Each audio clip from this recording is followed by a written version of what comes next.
Hello again, rail fans. You know, a lot of times I just go out and I shoot trains and I see what I see and I shoot what I shoot. And sometimes I've just got to cobble that stuff together into a video. And this is kind of one of those. And that's why I'm calling it New EMDs and Precision Scheduled Railroading, because it's a little bit of both, and you'll see what I mean as we get down into it. So we're going to start out in Lakeland, Florida, around the Winston Yard entrance. So here we go. We begin this rail fanning trip on a Saturday morning in July. On the way out from Tampa, I'm picking up dispatcher chatter from what I believe is Q452, the daily Miami to Waycross mixed freight. Until just a few weeks ago, Lakeland was only a crew change point on the trip. Now it's a work stop. After coming off the Miami side at Auburndale, the train used to stop in the clear siding on the Vitus subdivision and change crews. Now it comes down the A-line to Winston Yard and picks up cars. Only this morning he's not picking up, he's dropping off. The plan was to tie the train down on the main line between Wabash and Missouri Avenues. But Q452 this morning was nearly 11,000 feet. That would leave him hanging out at one or maybe two downtown crossings. No good. So Plan B was to pull on down to South Winston and work from there. Airport Road was closed for some kind of work, and that would give him 3 miles of clear track. He left the train on the number 1 main. The A-line is double-tracked for about 4.5 miles through here. Account the congestion from industries, a passenger station, a freight yard, and through traffic that was here once upon a time.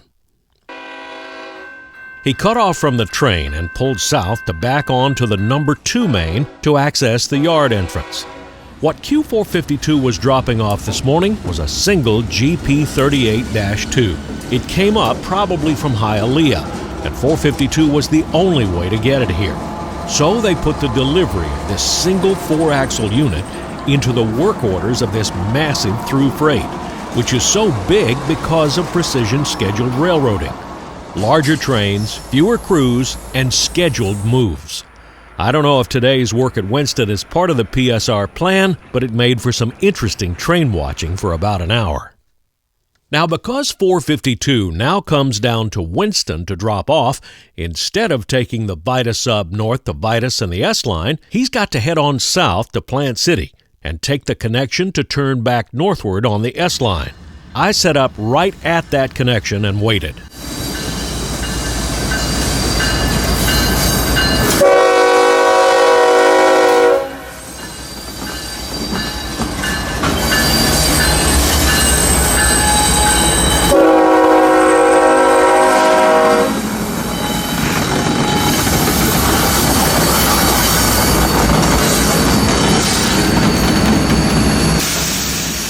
.452 arrives with loaded scrap guns in the lead, and they are clearly not liking the radius of this curve.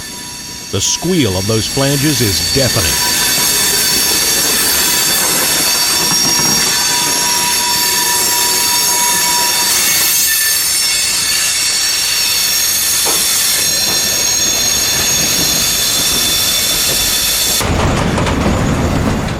The empty boxcars aren't so bad.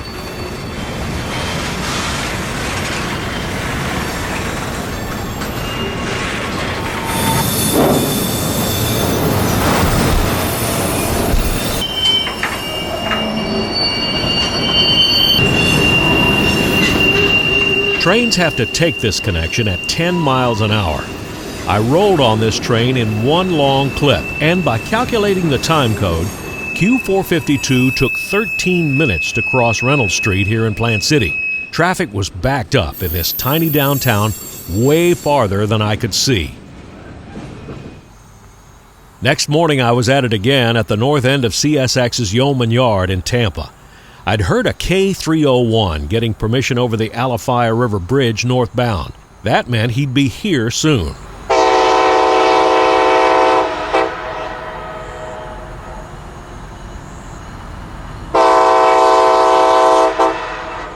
With 2 new EMD SD70 Ace T4s leading, K301 is a port job between Big Bend Terminal and Mosaic's New Wales plant in the Bone Valley, finished phosphate fertilizer.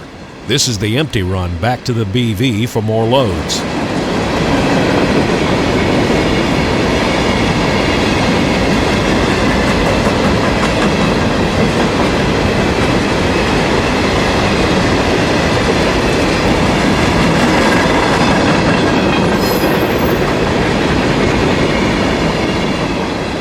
This is the north end of the ex-SAL Yeoman Yard.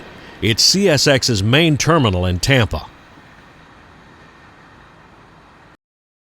After that, I moved out to Lakeland to wait for the Sunday morning Q452 coming out of Miami.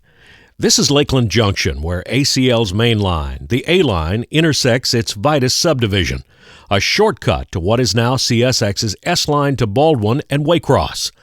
That big excavation site is where the old Lakeland Yard once lived. Once a busy 24/7 terminal handling huge amounts of perishable and phosphate traffic, but Lakeland was shut down in the 1980s. The city was growing and leaders didn't want a noisy, dirty rail yard in their business center. So CSX moved its operation a few miles west to Winston. Now the city is building a park here, hauling in tons of new soil to cover up what the Atlantic coastline left in the ground there over 80 years of operation. And while I was taking this leisurely drone tour over the site, my video camera was beeping with a battery warning. And so, after waiting 40 minutes for Q452, this is all I got of him. Hope you enjoyed that. I moved eastward on the A line out toward Auburndale. There were 2 trains on the radio now, 2 locals coming this way. I stopped at Park Spur, a branch line to Lakeland's McIntosh power plant. First of those locals was 0712, a daily Winston to Sebring turn.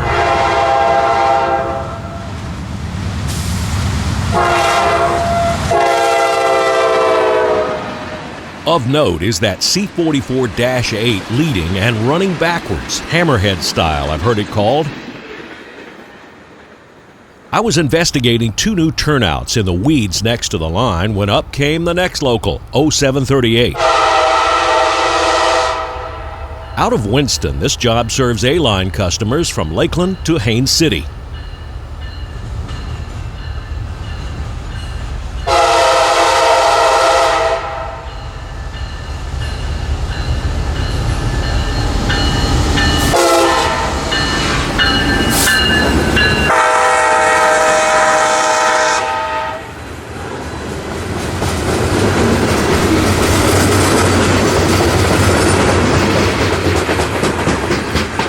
As I was saying, 2 new turnouts were set for installation here. The first one, a left-hand switch marked Park Spur. This is a shallower angle with heavier hardware allowing for faster speeds.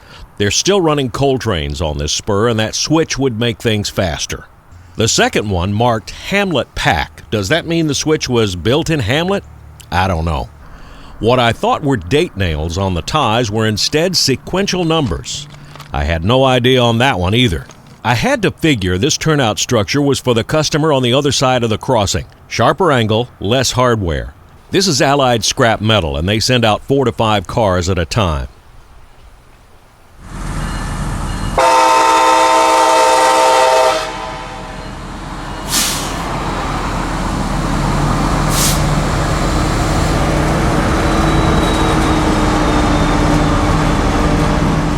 I pushed on eastward to Auburndale, where I figured 0738 would be working. When I got there, he was just finishing switching Cedar Creek lumber, picking up an empty center beam.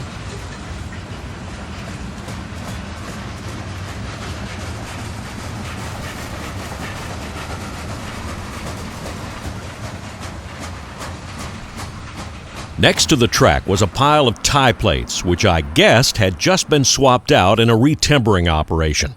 Tie plates are the feet that rails rest on above cross ties. They spread out the load of the heavy train above. East of downtown Auburndale are several major industries. First is another building materials distributor. 0738 is just now pulling out an empty center beam.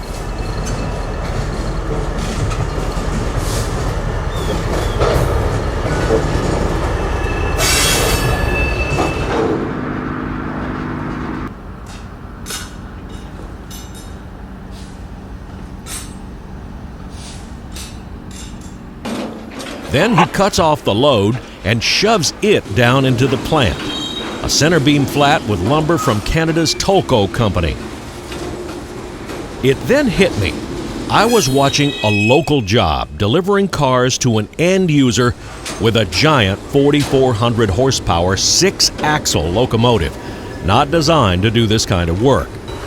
That and the fact that this job was working on a Sunday are evidently factors in this new precision scheduled railroading.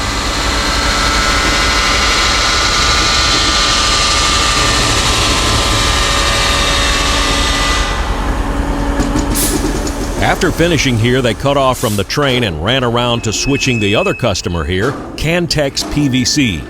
They make electric conduit and other products, and so they get a lot of plastic pellets and hoppers. But it was noontime now and hot as the bejesus on this August day, so you're not going to see that switch. I moved back to South Lakeland in the shade where Amtrak 91 was coming.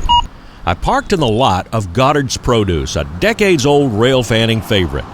Its truck yard is right below the South Lakeland cantilever where the double track ends. And it's directly across from the old Atlantic Coastline passenger station. I only park here on weekends after Goddard's is closed, so I've never had any trouble, and I would not park here on weekdays. Amtrak 91 makes a station stop about a mile from here, and if not for hearing the crew on the radio, I'd have never heard this guy coming. All of downtown Lakeland is a quiet, no-horn zone.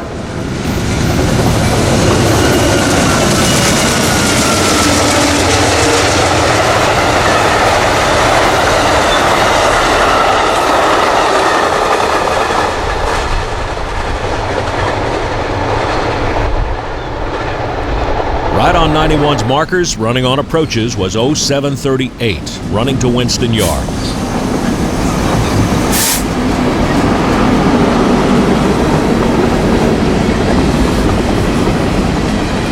People may think I'm nuts, but the smell of diesel exhaust is one aspect of rail fanning that I really love.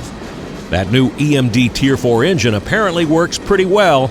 I couldn't smell a thing after he passed. So, I officially hate these locomotives now. Just kidding, just kidding. Those EMDs are awesome. And that's about all I got on this Sunday. Now, don't forget to hit that like button if you like this video. Subscribe if you haven't already done that. I think the subscription button is down there somewhere. Hit that bell down there somewhere, and you'll be notified whenever I put up a new video. Thank you very much for watching.